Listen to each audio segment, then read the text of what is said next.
Hello, sports fans. Jim Coyle with Indiana Sports Beat Radio. Thank you for stopping by our YouTube channel. Make sure to hit the subscribe and notifications toggle so you never miss a thing. All of our content up here every day. Looking forward to it. Thank you, and we'll see you on the radio. Welcome back, Indiana Sports Beat Radio, here on this Friday post-Thanksgiving edition. I hope you got a full belly and some rest, but there's no rest for the weary. Todd Leary, you're still out at work getting at it, it looks like, brother. Work. Yep. Tell you, I hear you. Back to I hear you. Yeah, the holidays are short. Hopefully the basketball Hoosiers feel the same way. Oh, I'm telling you, buddy. What do you even say? It's there's not a lot to break down there other than a lot of breakdowns. Breakdown was the word there. It's like breakdown and beatdown. In game one, they just lost their heart because it looked like they got down and just didn't have much fight in them. And yeah, 2 days in a row, they get beat by double digits. And they were down early. It didn't take long. That's a thing that is so hard to understand is how are they getting down so quickly? Shots, sometimes they really taking some poor shots, but playing in those places are not easy, I know, but everybody's doing it. So that's not really an excuse. Yeah, no, the other teams are not having any problem making shots against us. So that's not the answer. But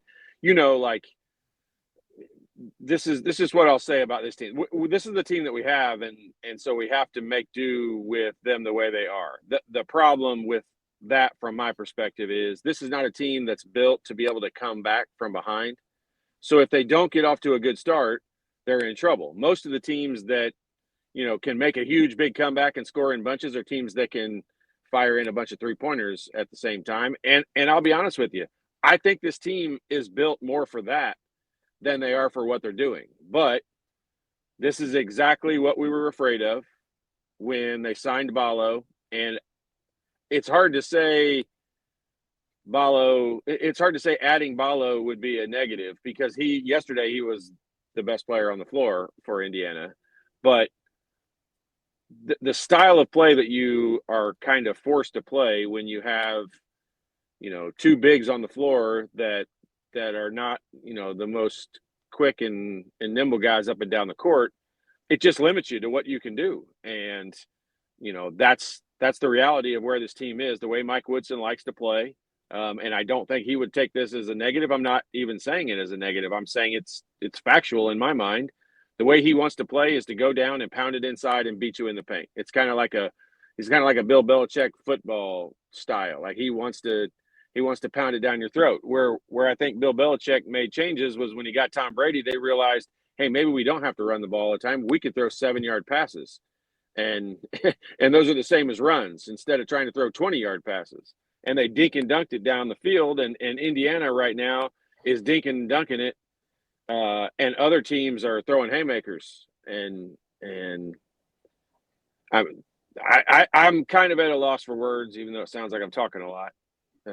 They're not fun to watch. I don't feel like they enjoy the style of play that they're playing. I'm not going to say they're not playing hard. You know what? I swear I had the same exact feeling watching Mackenzie Mbako.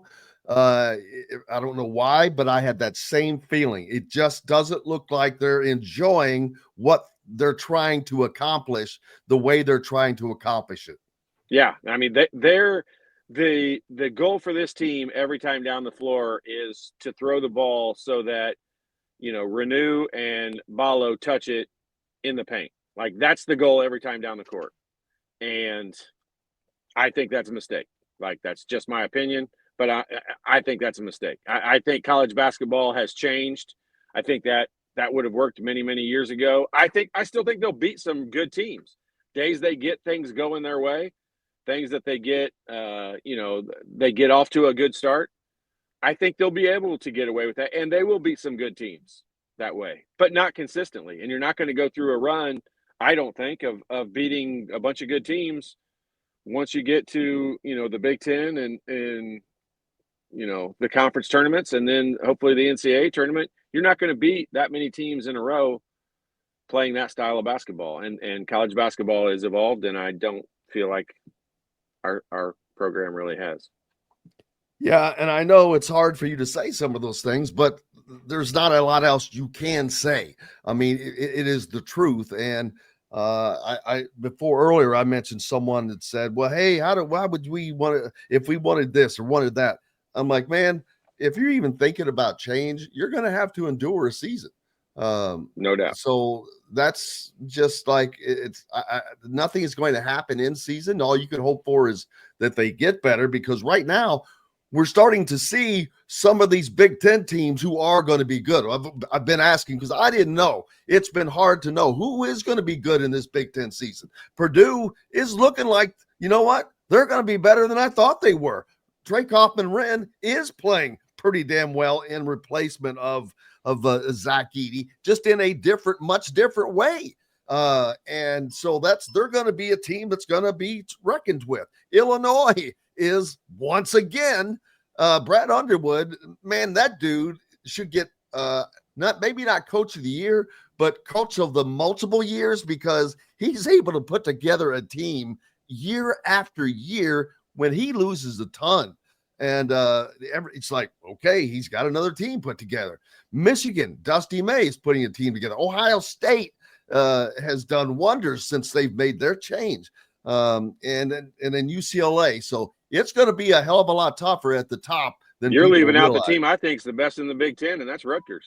I think Rutgers.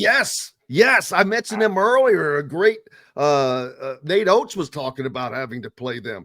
Man, there are so many freshmen, Todd, that are really playing well, and there's no better example than the Rutgers team. Yeah, Dylan Harper. I mean, he might be the best player in the country, and I'm not kidding. Like Ace Bailey, I've thought all along, like he was, when I watched them in the McDonald's All-American game, Ace Bailey was the best player on the floor. Dylan Harper might be the most unstoppable player in college basketball. And I know Cooper Flagg, everybody says he'll get drafted first, and he probably should. He's an amazing player. I'm not downgrading what I think of him at all. But Indiana's going to have to play Rutgers a couple times. And I'm telling you, I've watched them, and it's not just those two. They've got some guys surrounding them that are pretty good. Heck, the best player that was on their team last year, his last name's Williams. I can't remember his first name. But the best player on their team comes off the bench from last year, and he was their leading scorer, and he was good. And they're a solid team. This is not a show about Rutgers, but the Big Ten is going to be tough. It's not going to be this league you're going to be able to go walk through and overpower people the way that I think Indiana is built to do. And I'm frustrated from the standpoint of we had a good opportunity to make some statements in this tournament with this basketball team. This basketball team is talented. We said that before the season started. I'm still going to continue to say it. This team is extremely talented. Why they are not able to compete in these big events and big games is a big question mark. I think that has to be answered. Oh, yeah, because if you look at them, the losses just in the last two seasons, on neutral court games, to whether it's been UConn, Auburn, Kansas, I could go down then, you add this year to the list, they're 25-point losses or higher. And this one wasn't. They got into, it's still double digits. It was still embarrassing, but they have all been embarrassing losses, and that cannot be a coincidence. I mean, it's happened too many times. Like, you're right. You mentioned last year, it even happened the year before that. But last year we got excited about to play a game against Arizona and Kansas and those, and they're over at halftime. And how many times does that have to happen? I know the fan base is finicky. I get it. We're all a little nuts. I'm part of that fan base. I'm part of that nuts. I get it. And you're allowed to say that because of how we overreact about a lot of circumstances. But it's not overreacting when it keeps happening. Now we're just stating the facts that are happening. Like, we're not overreacting because we had one bad game. We've had a lot of bad games. And I mean, we either accept that we're a mediocre program or we've got to figure out a way to make some changes. And I'm not saying, don't think I'm making a suggestion of those being coaching changes or player changes. I honestly believe we are set up. I think with the coaching staff and with the players that we have, this team has a chance to be successful. I don't think they have a chance to be successful if we try to go pound it down everybody's throat and win games in the paint every game. And unfortunately, though, under this particular staff, that has been the option of choice, and Sure. it's been that way every year, and it has been that way to build the team. I'm not sure that there is the thought that of a way to do it differently than that, and therefore I don't think you're going to see it be done any differently than in that. Yesterday's game with Gonzaga, when they got down in the, I'll say, kind of later part of the first half, I think it was, and they started playing a little more helter-skelter and going down the floor and making some threes. We saw Galloway come down and throw it back to Goody for a kind of a transition three. And it might not look great, but that's what wins in college basketball today. That's how Alabama plays. That they don't consider those shots when they don't go in bad shots. Louisville looked like they played helter-skelter the whole game. They do. That's the only way they can win. They're only going to beat you by making the game crazy and making some threes. And that game, it looked like one. I thought they were going to have to make 15 or 17 threes in order to beat Indiana. And they didn't, because they got ahead so early and they made it a helter-skelter game where they were shooting a lot of layups. They were dry. It turned into a transition game. They didn't have to shoot those threes. But I didn't even look and see what they did yesterday in their win yesterday, how many threes they made in that game. But that's how Louisville is built, to get up and down the court and score a whole bunch of points and try to outscore you. And there's a lot of arguments to be made as to why that's might not be successful. And I know old school coaches don't love that game plan, but I think you're starting to see that's what wins. That's what more teams are ending up doing. And it's easier to recruit players if they want to come in and play, fast up and down. But I will also say, I don't think, as just as a straight up basketball fan, I'm not writing off UConn right now as to be a powerhouse in the national scene of things at the end of the year. And they just went 0-3 in the Maui Classic. So Indiana's 0-2 right now with a chance to go 0-3 today or 1-2. I'm not going to write them off because I'm not writing UConn off yet. Indiana's team is insanely talented. Like, they have the talent to win. I do believe they, meaning the coaching staff and everyone, I do believe they need to maybe change the philosophy a little bit and maybe go a little more up-tempo style. And it's probably not going to happen. I understand. I've thought that for a couple of seasons now, and it doesn't seem to ever happen. But I think this team is built. When they put Miles Rice on the bench at the beginning of the game yesterday, I almost could have told you what the outcome was going to be, because he's trying to punish, in my opinion, he's punishing the wrong people for the wrong things. Let these guys be a little out of control. Let them go up and down. You're forcing these guards to feed the ball inside. You're forcing turnovers on the guards. I'm just going to say it. Like, that's a fact. Like, they are not great at feeding the post, and we are telling them this is the number one goal every time down the floor is to throw the ball in the post. And we're throwing the ball away way too much just trying to get it inside. And when we get it inside, because it's been two passes, the inside guys have guys double teaming them, and the defense hasn't had to move around, and they're playing against two guys, and we're not scoring half the time that happens. But I thought Indiana looked pretty good and pretty comfortable, and enjoyed when they made a run yesterday against Gonzaga, getting up and down the floor, shooting quick, shooting fast, letting it be a helter-skelter game. I felt like that's where they looked a little more comfortable. You were asking about Louisville. They ended up shooting 7 of 28 on threes against West Virginia for 25%. And they were outshot. West Virginia went 9 of 26 for 34%.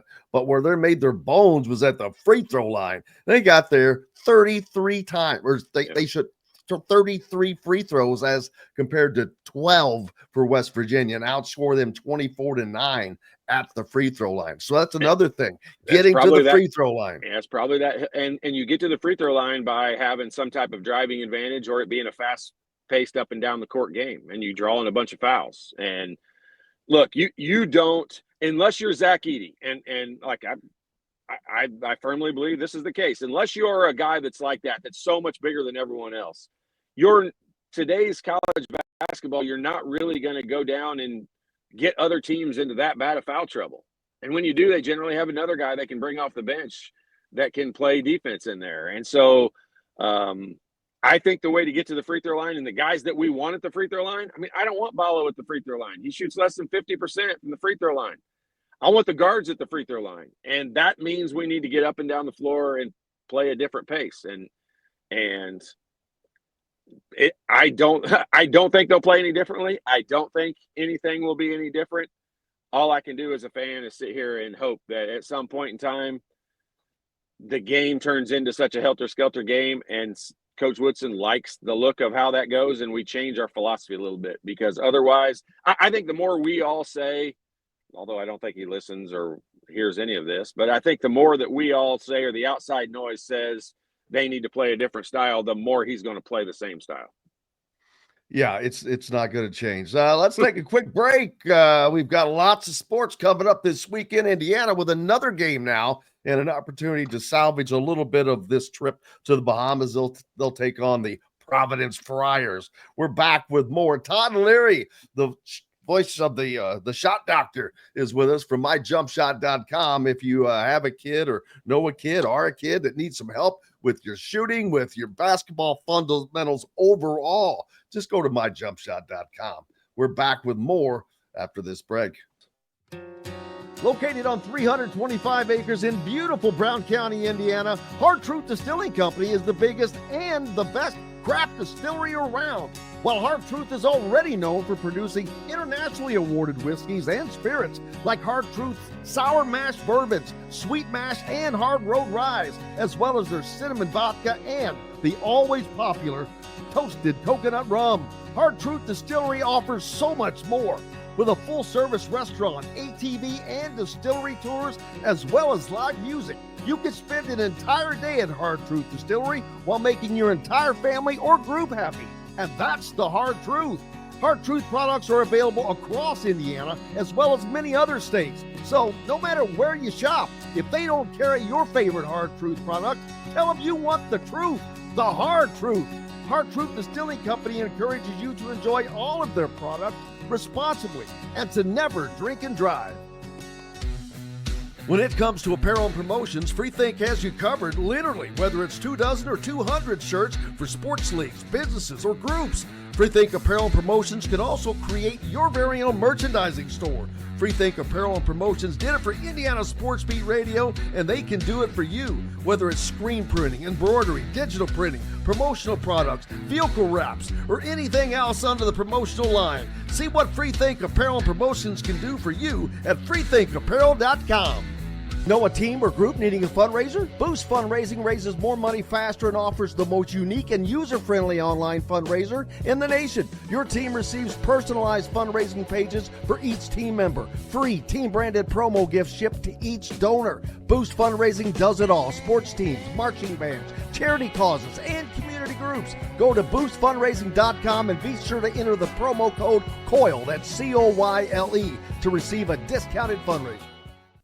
If you're looking for a home in the Indianapolis area, you need Cheryl Sizemore from RE/MAX Advanced Realty. Cheryl Sizemore has over 2 decades of experience, and that could be the difference in getting the home you want in today's tough housing market. Reach out to Cheryl Sizemore from RE/MAX Realty at Cheryl@IndyHomePros.com or 317-701-0838. 317-701-0838. Let Cheryl Sizemore help you find the home you want today.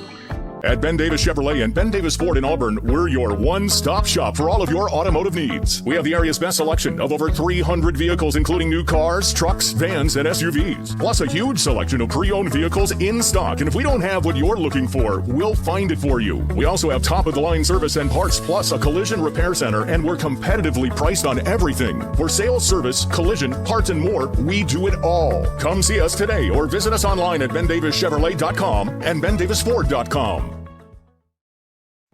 Welcome back, Indiana Sports Beat Radio here on this Friday, post-Thanksgiving. I hope you had a great one. Todd Leary, the shot father from myjumpshot.com with us.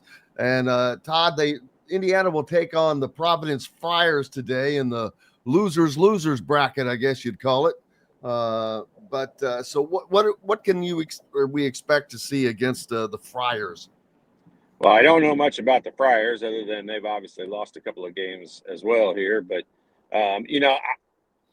what can I expect? I expect to see the exact same thing I've seen the last couple of days. Indiana come down and see how many times they can throw the ball into the paint and how many touches Ballo and Renew can get inside the paint. And, in these circumstances, I don't know a lot about Providence, but, I mean, if they're inside guys, they're not big and physical, then Indiana will probably win and overpower them in this game and come out of it feeling like, okay, that game, that philosophy is going to work. And then we'll play a couple of more non-conference games, here in December, and those will look okay.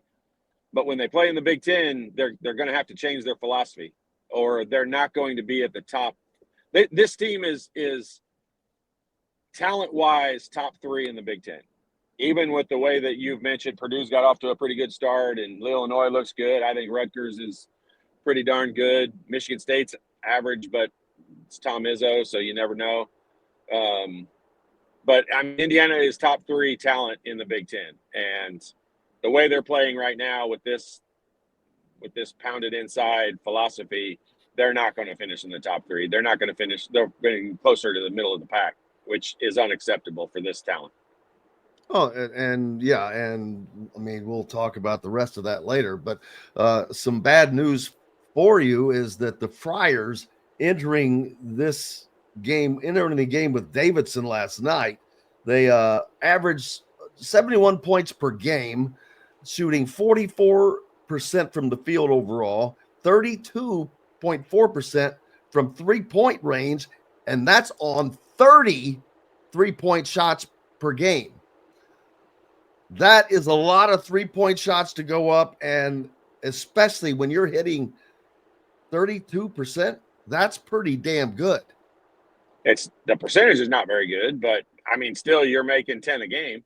And so, if you're putting that many up, you're making 10 a game. And that's a scenario that's a scary team to play against, because if it is their DNA to put up that many threes, and they've not shot a great percentage at it, but that's their system and that's the way they continue to play, that's a scary team, because if they get hot, if they put up 33s and make 14 or 15 of them, that's a tough team to beat no matter what. And so, look, if Indiana gets off to the same start that they have in the last couple of games, then I think that they'll probably struggle to win this game. And this team wasn't designed to just be able to beat Providence. This team was designed to be able to compete against the best teams in the country. And right now, at this time of year, this is why you go out and play those games. This is why we were excited they were going to play in the Battle for Atlantis, because they were going to play some good opponents, and they've just not looked very good against them. And so I don't want to say it's backfired, but if you go into these trying to figure out where you're at, where we're at is not where we thought we were or wanted to be. So we got some work to do. And teams that excel at the guard area, that seems to be a real bugaboo for this team right now.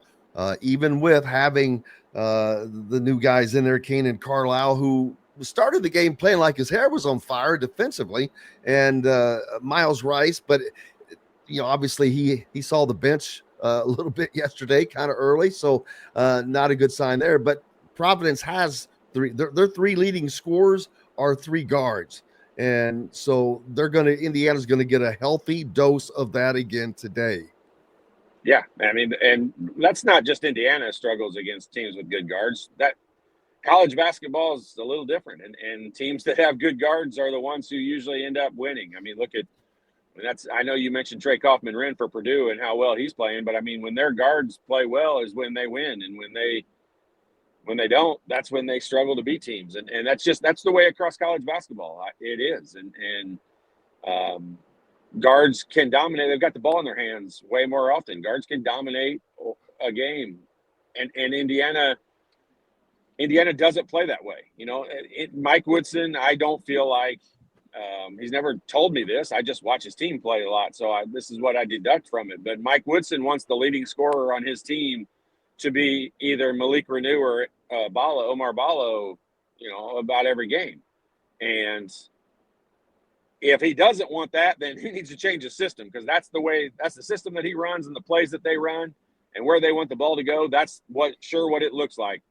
And, you know, other teams let their guards go out and run and go crazy and shoot a lot of times some bad shots. What would have been considered 25 years ago bad shots are today's not considered a bad shot. So if the game has evolved and changed, and it's, you know, this team needs to, I think, do the same. Yeah, and we know the likelihood of that happening is not Very much slim. because it's not built that way, and Nope. it hasn't been coached that way. And you can say that without pointing anything at anyone. You can just say it. It is what it is. But with these guards, we thought Indiana was going to be a little more guard oriented. I mean, and Miles Rice has given us flashes of his scoring ability. We know he had a 30-point scoring game last year against Daggone. Against the other guard that we're talking about for Indiana when the Washington Carlisle? Yeah, when Washington State played Stanford. So they both had 30-point output games in that same game. But it's for whatever reason, whether it's the setup, the style, those guys seem to be stymied in their ability to play. Well, I think over the last couple of years, I think the games Indiana, once the game has kind of formulated how it's going to play out, I think when Indiana's been at its best has been when, or the toughest to defend is when Trey Galloway's had the ball in his hands, coming off that high ball screen, driving down into the lane, and he's been able to make plays. I think Miles Rice is just as probably more capable at that same play than Trey Galloway is. So they've got two guards that can do that now.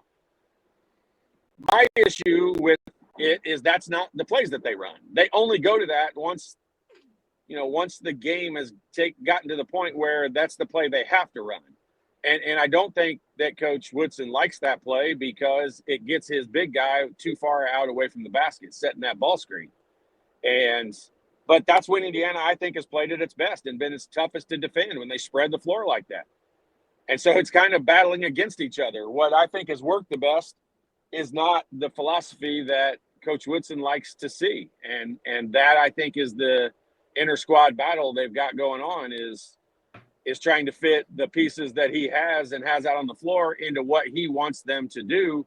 And I'll be honest, I just don't quite think it fits the right way right now. Maybe they'll get it to that point, or maybe he'll adjust and go back to a little more fast pace up and down play. But, you know, you can't say I want a team that plays fast and gets up and down the court and then put a lineup out there that has two guys on it that don't really get up and down the court. Like, that's just not the way it works.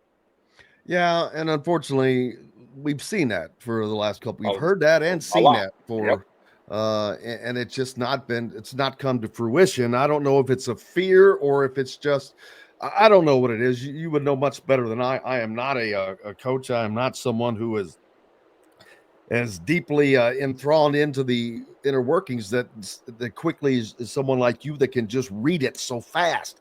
But they're going to have to change to win in the Big Ten. I mean, these teams that they're going to be facing, Todd, are uber talented. They're going to get up and down the floor. They're going to score points quickly. They're going to try to stretch you out, which is everything that Indiana doesn't want. 100%. That is exactly right. And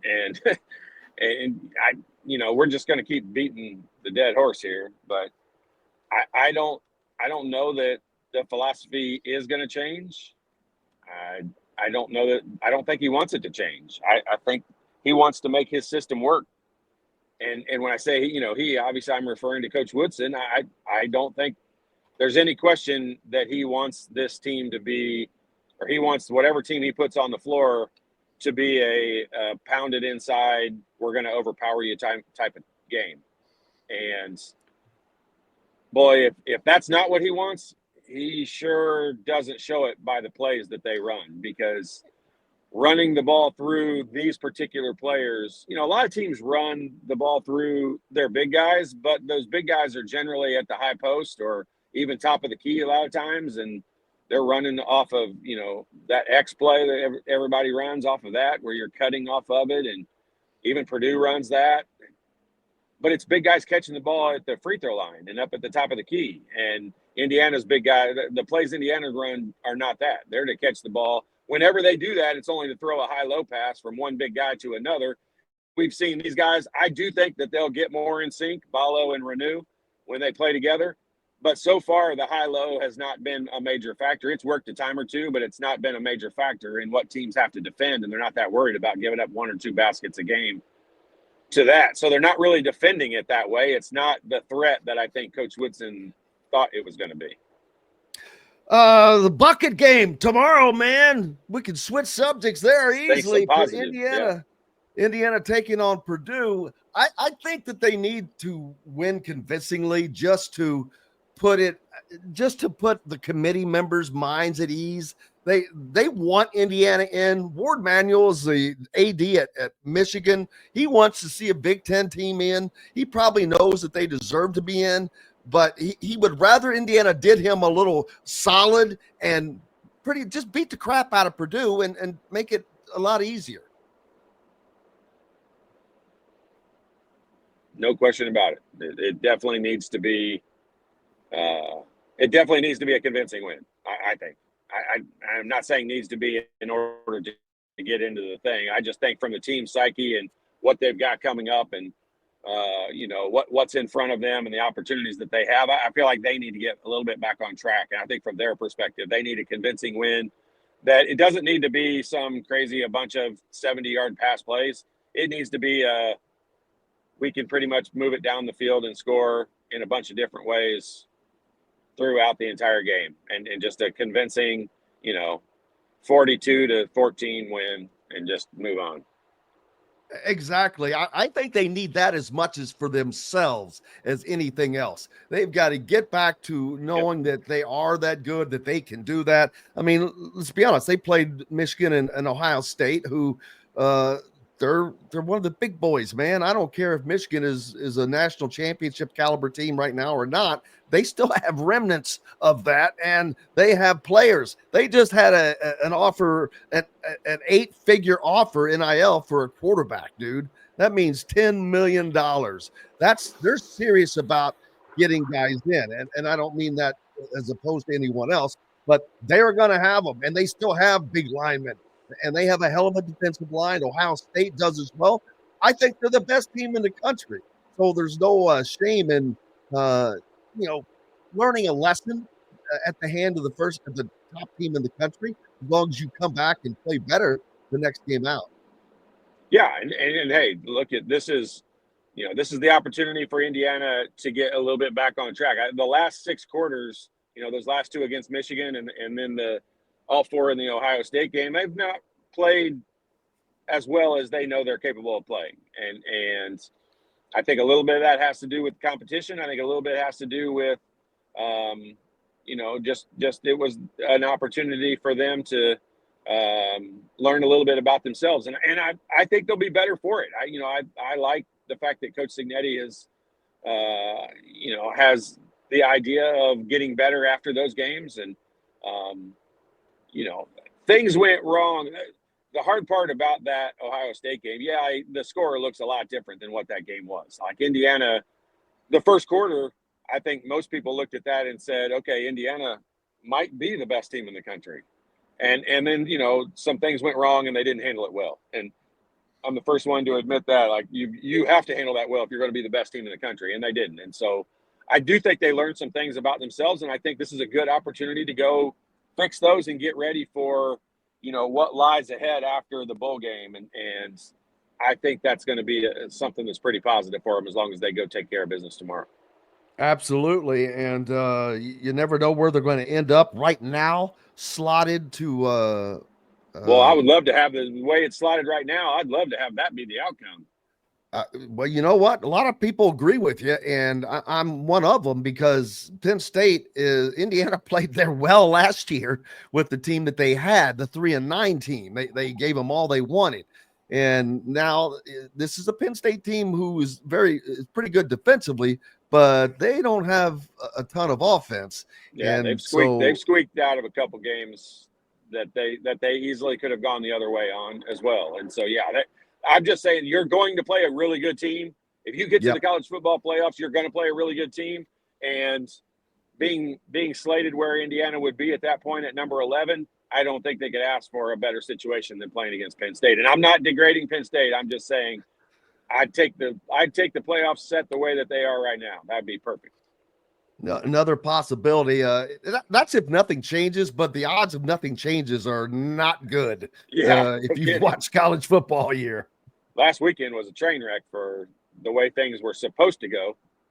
But how fun is this? That this is what we get week after week now. It used to be, this team lost in week 2, so they're out. Now it's week by week, and everything is changing. The drama has been amazing.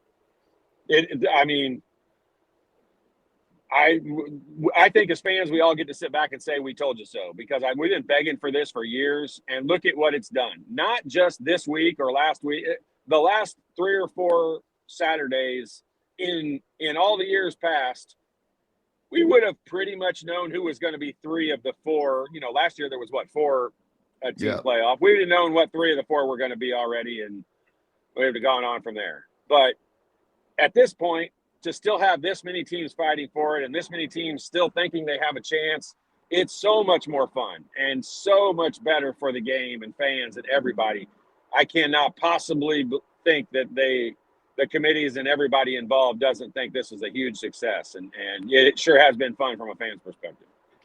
Absolutely, brother. I wish you and your family a happy Thanksgiving weekend, and I hope you get to enjoy some turkey football tomorrow. You bet. I will. All right, brother. Appreciate you. Be safe out there. Todd Leary from myjumpshot.com joining us here on Indiana Sports Beat Radio. Hello, sports fans. Jim Coyle with Indiana Sports Beat Radio. Thank you for stopping by our YouTube channel. Make sure to hit the subscribe and notifications toggle so you never miss a thing. All of our content up here every day. Looking forward to it. Thank you, and we'll see you on the radio. Hello, sports fans. Jim Coyle with Indiana Sports Beat Radio. Thank you for stopping by our YouTube channel. Make sure to hit the subscribe and notifications toggle so you never miss a thing. All of our content up here every day. Looking forward to it. Thank you, and we'll see you on the radio.